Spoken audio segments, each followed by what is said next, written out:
Assalamualaikum warahmatullahi wabarakatuh. Perkenalkan nama saya Nabila Permatasari Laksono, 3 digit Pakir 049 dari Teknologi Rekayasa Otomasi angkatan 2023. Jadi di sini memasuki modul 4 Computer Vision. Pada materi kali ini saya akan membahas mengenai model fitting dan feature matching dalam computer vision. Kedua konsep ini merupakan dasar yang sangat penting agar komputer mampu mengenali pola, mencocokkan objek pada dua gambar yang berbeda, hingga membangun pemahaman terhadap suatu lingkungan. Teknologi ini banyak digunakan pada aplikasi seperti robotika, autonomous vehicle, augmented reality, hingga pemetaan tiga dimensi. Lanjut ke slide yang kedua, di sini ada the vision pipeline. Proses computer vision dimulai dari pengambilan citra menggunakan kamera. Setelah gambar diperoleh, sistem melakukan proses pre-processing untuk meningkatkan kualitas gambar dan mengurangi noise. Selanjutnya dilakukan ekstraksi fitur sehingga diperoleh titik-titik penting pada objek seperti ini nih. Dari fitur tersebut, sistem dapat melakukan pencocokan, estimasi model, hingga menghasilkan aplikasi seperti rekonstruksi 3D, navigasi robot, maupun augmented reality. Jadi setiap tahapan itu saling berkaitan untuk menghasilkan informasi visual yang akurat. Lanjut ke slide yang ketiga, di sini ada konsep dasar yaitu memetakan kekacauan ke dalam model matematis.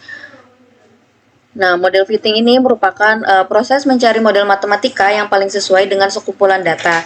Misalnya terdapat banyak titik hasil pengamatan, maka sistem akan mencari garis atau kurva yang paling mewakili hubungan antar titik tersebut.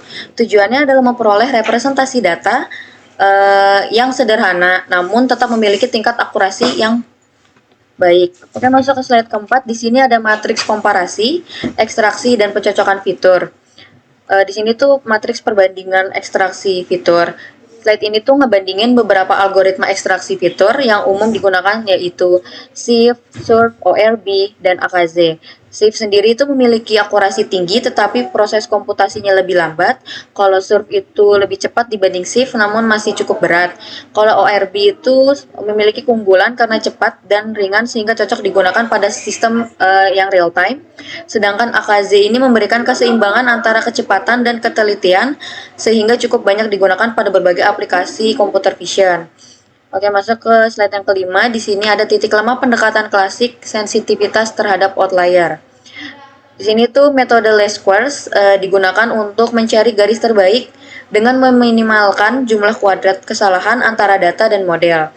Namun metode ini memiliki kelemahan karena sangat sensitif terhadap outlier atau data yang menyimpang jauh dari pola utama. Adanya satu atau dua outlier saja dapat menggeser posisi garis hasil fitting sehingga hasil estimasi menjadi kurang akurat. Masuk ke materi robust fitting atau kekuatan algoritma ransak. Ini tuh menggunakan ransak untuk mengatasi masalah outlier untuk mengatasi masalah outlier digunakan algoritma ransak atau random sample consensus. Cara kerjanya yaitu memilih beberapa sampel secara acak, membentuk model sementara, kemudian mengevaluasi berapa banyak data yang sesuai dengan model tersebut. Proses ini diulang berkali-kali hingga ditemukan model dengan jumlah data pendukung terbanyak. Oleh karena itu, ransak sendiri itu jauh lebih tahan terhadap data yang mengandung noise maupun outlier. Masuk ke materi yang ketujuh. Di sini ada deteksi bentuk parametrik atau Hawk transform. Nah, Hawk transform itu digunakan untuk mendeteksi bentuk geometris seperti garis maupun lingkaran pada citra. Algoritma ini bekerja dengan mengubah koordinat piksel pada gambar ke ruang parameter. Titik-titik yang sebenarnya pada satu garis akan berkumpul pada titik di ruang parameter sehingga garis tersebut dapat dideteksi secara otomatis. Metode ini banyak digunakan pada pendeteksian marka jalur, jalur rel maupun objek berbentuk lingkaran. Selanjutnya di sini ada homografi dan perspective correction. Di sini tuh homografi itu merupakan transformasi matematis yang digunakan untuk menghubungkan dua bidang datar yang sama tetapi diambil dari sudut pandang yang berbeda. Dengan matriks homografi sendiri itu gambar dapat dikoreksi sehingga perspektifnya menjadi lurus kembali. Teknologi ini tuh sering digunakan pada proses scanning dokumen menggunakan kamera, stitching panorama hingga kalibrasi kamera. Ini kayak buat nge-scan dokumen gitu.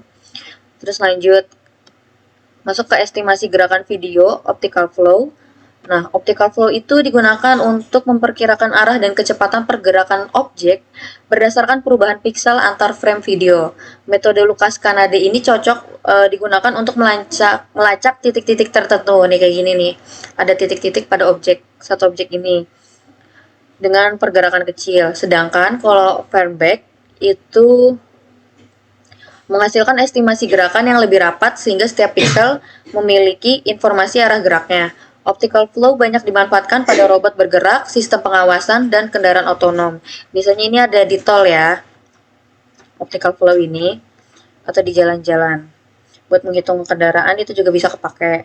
Oke, lanjut ke regularisasi tingkat lanjut, ada denoising. Nah, pada kondisi nyata, gambar sering mengalami gangguan berupa noise, sehingga diperlukan proses denoising. Selain itu, digunakan regularisasi untuk menjaga agar hasil pemrosesan tetap stabil dan tidak terlalu mengikuti noise. Dengan kombinasi kedua proses tersebut, kualitas citra meningkat, sehingga proses ekstraksi fitur maupun deteksi objek dapat bekerja lebih akurat. Jadi gini nih, dari gini, jadi gini. Oke, masuk ke yang 11, dashboard praktikum. 11 eksperimen inti. Ini tuh alur praktikum yang akan dilakukan. Praktikum akan dimulai dari proses filtering dan pre-processing. Kemudian dilanjutkan dengan ekstraksi fitur menggunakan beberapa algoritma. Setelah itu dilakukan transformasi geometris, estimasi model menggunakan ransak, optical flow, hingga evaluasi hasil. Melalui simulasi ini kita dapat membandingkan performa setiap algoritma secara langsung. Oke, ini kayak skala industri aplikasi di dunia nyata. Konsep-konsep yang telah dipelajari tadi tuh banyak contohnya di penerapan dunia nyata. Pada kendaraan otonom digunakan untuk mendeteksi jalur dan objek di sekitar kendaraan, nih kayak gini. Terus kalau pada augmented reality digunakan untuk melacak posisi kamera sehingga objek virtual dapat ditempatkan secara tepat. Selain itu juga dimanfaatkan pada robot industri, pemetaan menggunakan drone, inspeksi kualitas produk hingga sistem keamanan berbasis kamera. Oke, lanjut. Di sini ada tantangan sistem auto stitch. Kalau di implementasi nyata itu proses pembuatan panorama otomatis masih menghadapi berbagai tantangan. Misalnya perubahan pencahayaan, objek yang bergerak, jumlah fitur yang sedikit, serta kesalahan pencocokan antar gambar. Oleh karena itu diperlukan kombinasi beberapa algoritma seperti feature matching dan ransak. Nah, lanjut ke arsitektur pipeline panorama otomatis. Pipeline panorama otomatis ini dimulai dari pengambilan beberapa gambar yang saling bertumpang tindih. Selanjutnya dilakukan pre-processing, ekstraksi fitur, feature matching, estimasi homografi, menggunakan ransak, proses warping untuk menyelaraskan gambar, kemudian dilakukan blending agar batas antar gambar tidak terlihat. Hasil akhirnya adalah panorama yang menyatu secara utuh. Oke, ini masuk ke slide yang terakhir, sintesis akhir atau memilih alat yang tepat.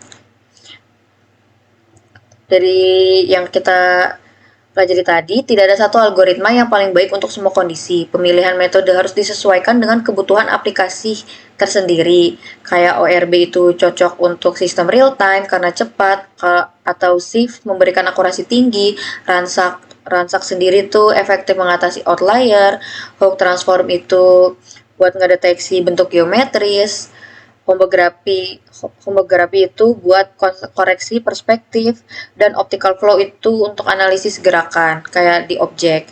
Dengan memahami fungsi masing-masing algoritma ini, kita dapat memilih yang mana kombinasi metode yang paling tepat dalam membangun sistem computer vision. Selanjutnya ada video simulasi dari modul 4 itu sendiri.